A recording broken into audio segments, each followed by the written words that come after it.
When someone hurts you, your first instinct is to react. Maybe you want to confront them, demand an explanation, or make them feel the same pain they inflicted on you. Maybe you want to prove your worth, show them what they lost, or hold on to the connection in the hope that they'll realize their mistake. But here's the problem. Every emotional reaction, whether it's anger, sadness, or even pleading, gives them power over you. People expect you to react. In fact, many thrive on it. They know that if they push the right buttons, they'll get a response. And as long as they can predict how you'll behave, they can control the situation. But what happens when they don't get that reaction? What happens when they expect pain, frustration, or desperation, but instead they get nothing? That's when the dynamic shifts. That's when they start feeling something they weren't prepared for: uncertainty. See, indifference is the most disarming response you can give to someone who hurt you. Not because you're pretending not to care, but because you're showing them through your actions, not your words, that their behavior doesn't define your emotional state. That's the real power move. Think about it. If someone pulls away hoping you'll chase and you don't, who's left wondering?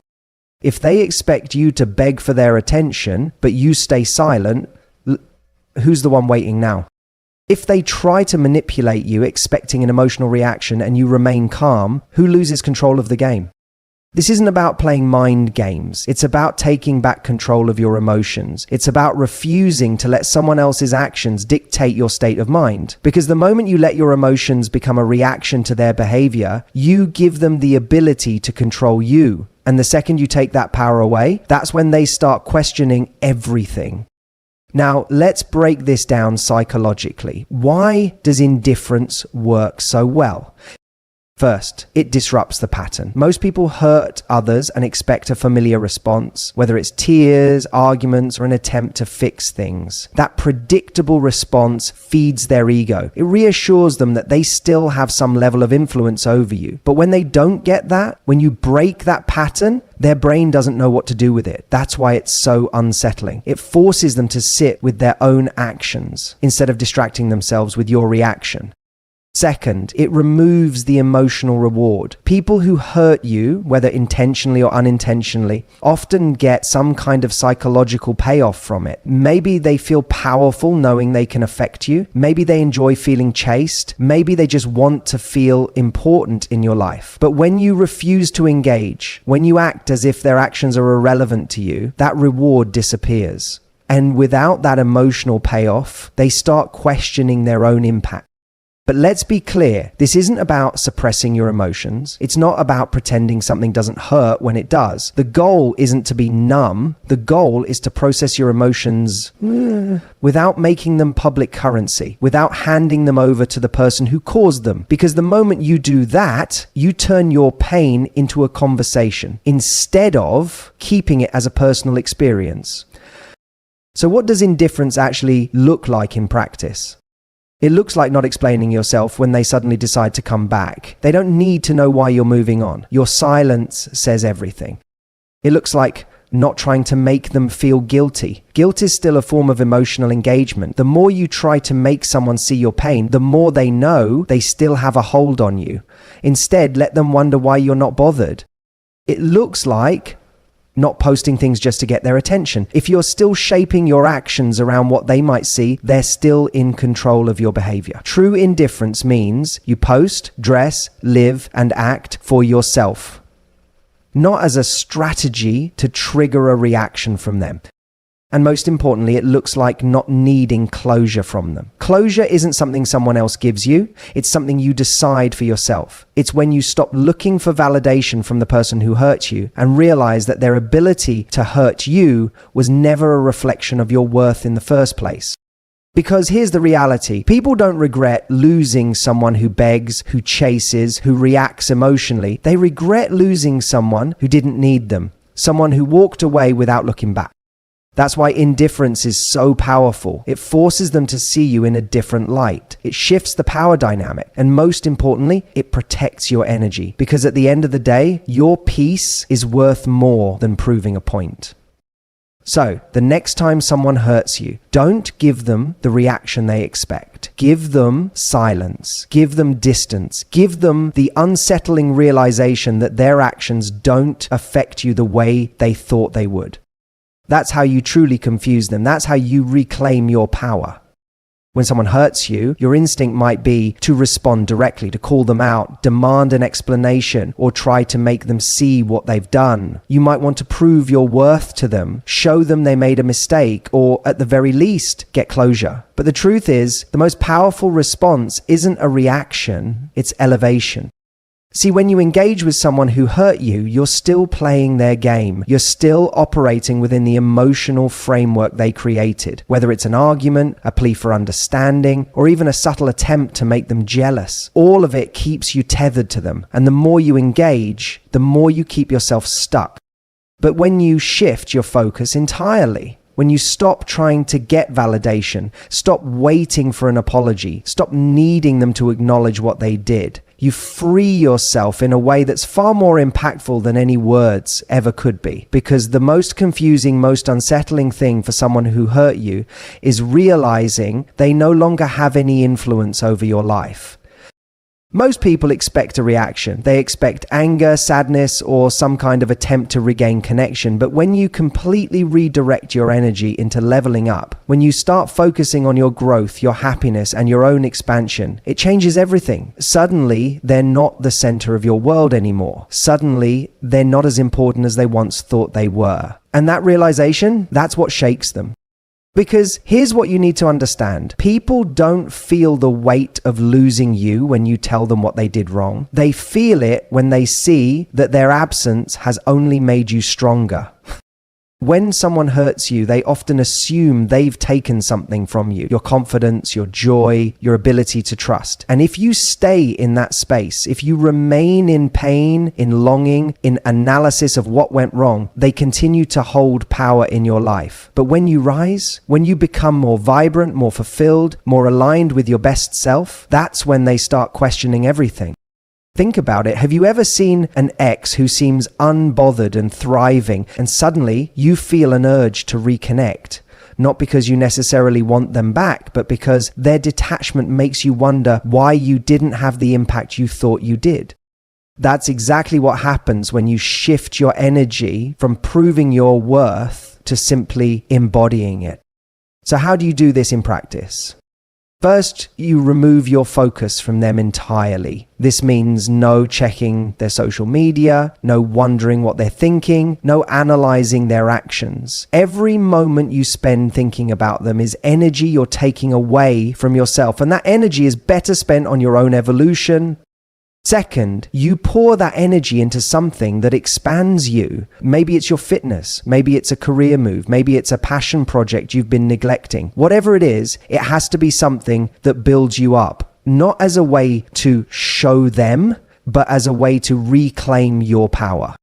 Because when you start thriving, not out of revenge, not out of spite, but out of a genuine commitment to your own growth, you shift from being someone who was left behind to someone who is moving so fast that the past can't keep up.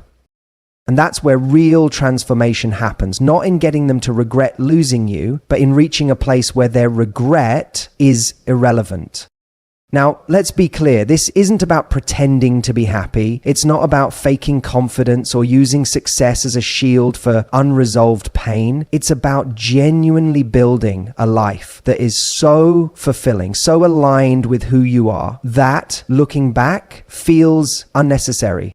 And here's the irony. When you truly level up, when you completely detach and invest in yourself, that's often the moment they start noticing. That's when they start reaching out. That's when they start questioning their choices. Because nothing is more unsettling than realizing someone you hurt doesn't need you anymore. But here's the key. You don't do this for them. You don't level up as a strategy to get their attention. You do it because you deserve the best version of yourself. You do it because every ounce of energy spent dwelling on them is energy that could be used to create something extraordinary in your own life. And when you truly understand that, When you start living as if their actions no longer define your future, you become untouchable. So let them wonder, let them be confused, let them sit with the silence of your absence. While they're looking back, you'll be too busy moving forward. When someone hurts you, one of the biggest mistakes you can make is becoming predictable. See, people operate in patterns. They get used to a certain rhythm in their interactions with you. They know how you react when you're upset. They know if they ignore you, you'll eventually reach out. They know what triggers you, what makes you fold, what keeps you attached. And as long as they can predict you, they can control you. But the moment you break that pattern, everything shifts, because when they expect one thing and get something completely different, it forces them to stop and question what's happening. And that's exactly what you want. To disrupt the dynamic, to pull them out of their comfort zone, and to make them realize they no longer understand the person they once thought they had figured out. Think about it. If they hurt you and expect you to get emotional, but instead you remain calm and composed, what happens? They get thrown off. If they expect you to reach out and you don't, who's left wondering? If they think you'll wait around for them to change, but instead you move on effortlessly, who's now feeling the loss? That uncertainty, that shift in power? That's what confuses them. And confusion is powerful, not because you're playing games, but because it forces them to reevaluate their perception of you. It breaks the illusion that they know exactly how much you care, exactly how far they can push you, exactly what they mean to you. Suddenly, they're not so sure anymore. And people fear uncertainty more than they fear losing someone. Psychologically, this works because people hate losing control more than they hate losing connection. The moment someone feels like they no longer understand how you operate, their brain starts looking for answers. And this is where most people make a mistake. They give them those answers. They rush to explain why they're acting differently. They try to make the other person see their worth. They still, in some way, seek validation. But the real power move is to leave them in that space of uncertainty, to let them sit in their own confusion. Because when someone doesn't understand your behavior anymore, they start paying attention in a way they didn't before. They start questioning their assumptions about you. And the longer they're left without clarity, the more their mind starts filling in the blanks. And that's where the shift happens. When you become unpredictable, you become intriguing. When you no longer follow the script they've come to expect, they start wondering what changed. And the best part, they assume it has to do with them, even if it doesn't. Now, how do you actually apply this? First, stop repeating past behaviors. If every time they ignore you, you chase, stop chasing. If every time they come back, you let them in, stop letting them in so easily. If you usually react to their games, stop playing. The goal isn't to be robotic, it's to be intentional. Second, give them silence where they expect words. Most people, when hurt, feel the need to explain, to tell the other person how much they messed up. But the most unsettling thing is when someone just disappears, when someone you expected to fight for you simply lets you go. That absence speaks louder than anything you could say. Third, make moves they don't see coming. If they expect you to be stuck, evolve. If they expect you to be waiting, move forward. If they expect to hear about you through mutual friends, make sure what they hear is nothing they expected. And this part is crucial. You don't do this to get a reaction from them. You do this because you refuse to be predictable in your own suffering, because your growth is no longer tied to their recognition of it, because you are no longer playing the role they've cast for you. The moment they stop feeling sure about their place in your life is the moment they start seeing you differently. And not just as someone they may have lost, but as someone they never fully understood in the first place.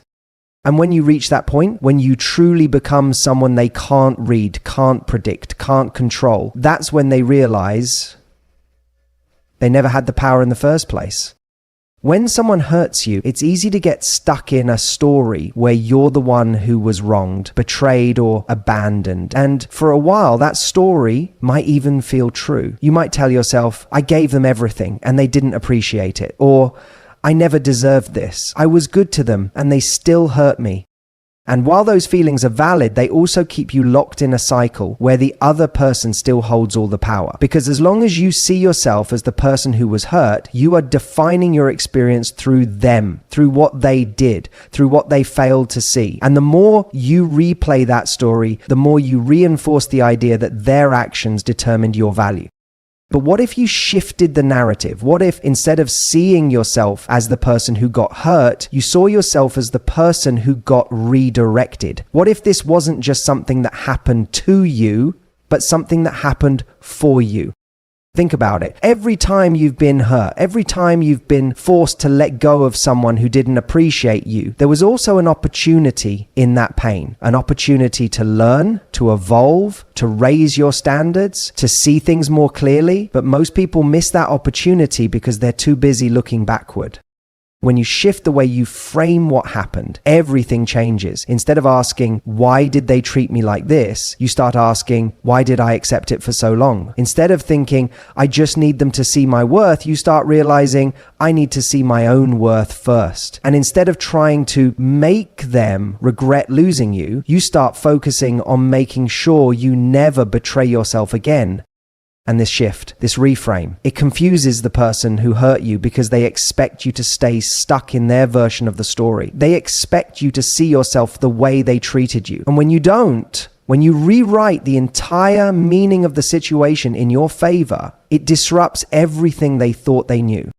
See, people feel powerful when they think they've left an emotional mark on you. If they believe you're still hurting, still waiting, still needing something from them, it reassures them of their importance in your life. But the moment you stop defining your experience through their behavior, they lose that power. Because now they're not just dealing with someone who is moving on, they're dealing with someone who has transformed because of what happened. And that is unsettling. Now let's break this down even further. Why is this so powerful? First, it removes them from the center of the story. As long as you're fixated on what they did, they're still the main character in your mind. But the moment you start focusing on what you've gained, even if it's just wisdom, clarity, or a deeper understanding of yourself, they shrink in significance.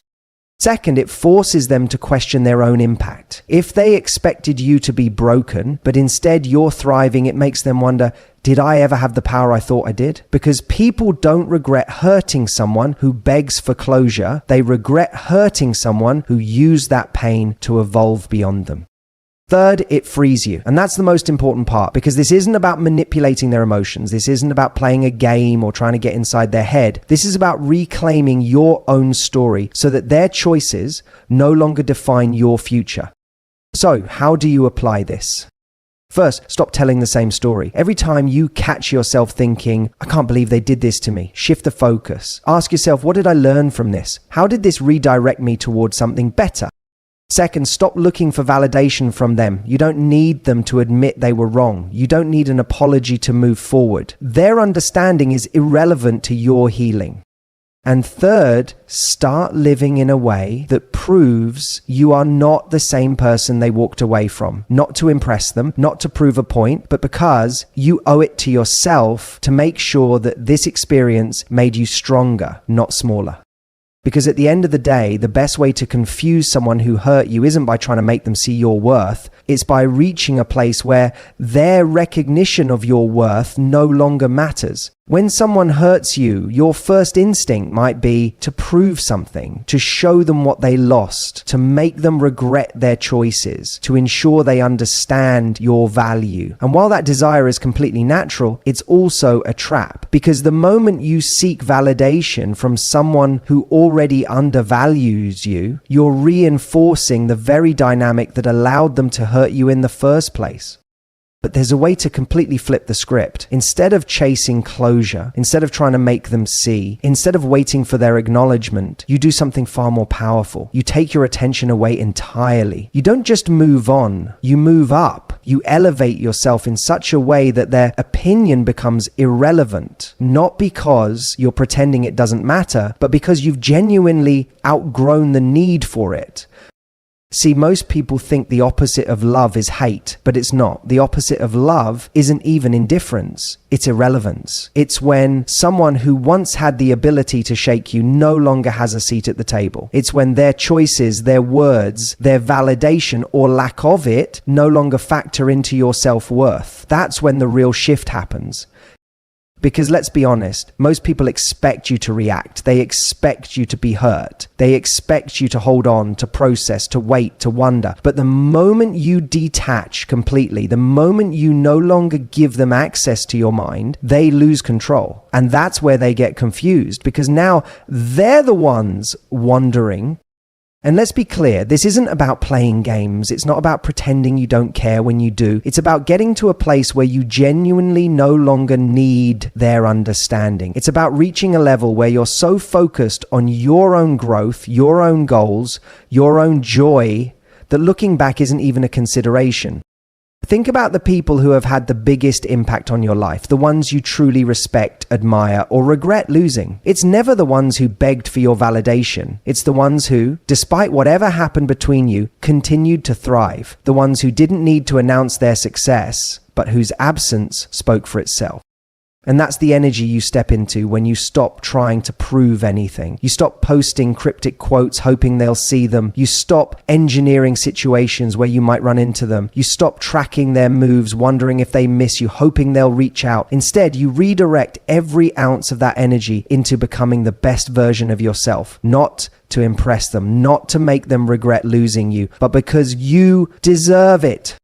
Now, why does this work so well? Because people expect a reaction. They expect some kind of response, whether it's anger, sadness, or even forced happiness. But when you move so decisively in a direction that no longer involves them, they don't know what to do with that. It forces them to reevaluate, because when you stop looking for validation, you become someone they can no longer access in the way they once did. Most people think they'll feel the loss of someone immediately. They assume that if they don't regret it right away, they never will, but that's not how it works. Regret isn't instant. It builds over time. It grows in the silence. It surfaces when they realize the door they once left open has been closed by you. But here's the thing, by the time they realize it, you won't care anymore. And that's the real win. Not that they miss you, not that they finally see your worth, but that their recognition of it is no longer something you seek. So, what do you do now? First, remove their presence from your mind. That means no more checking in on them, no more wondering if they're thinking about you, no more playing out hypothetical scenarios where they come back. Every time your mind drifts to them, consciously redirect it to something that expands you. Second, channel that energy into something meaningful. Growth is the best revenge, but only when it's real. Use this moment to elevate yourself, not for them, but for you. Whether it's your health, your career, your mindset, your confidence, whatever it is, let this be the catalyst for your next level. And third, let go of the need for a final scene. So many people stay emotionally stuck because they want closure. They want one last conversation, one last explanation, one last chance to be seen. But the truth is, closure isn't something someone else gives you. It's a decision you make. The moment you stop needing answers, you're free.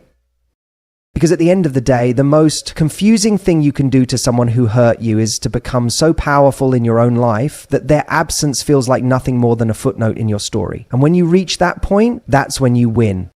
One of the most powerful things you can do when someone hurts you is to elevate your standards, not just in how you allow others to treat you, but in how you treat yourself. Because the truth is, most people don't lose someone because they made a mistake. They lose them because they fail to recognize their worth in time. And the more you embody your worth, not in words, not in social media posts, but in your actions, the more you shift the dynamic entirely. See, when someone hurts you, they expect you to stay in a certain emotional space. Maybe they expect you to be sad. Maybe they expect you to wait. Maybe they expect you to lower your standards just to keep them in your life. But the moment you decide, no, this is not what I accept anymore,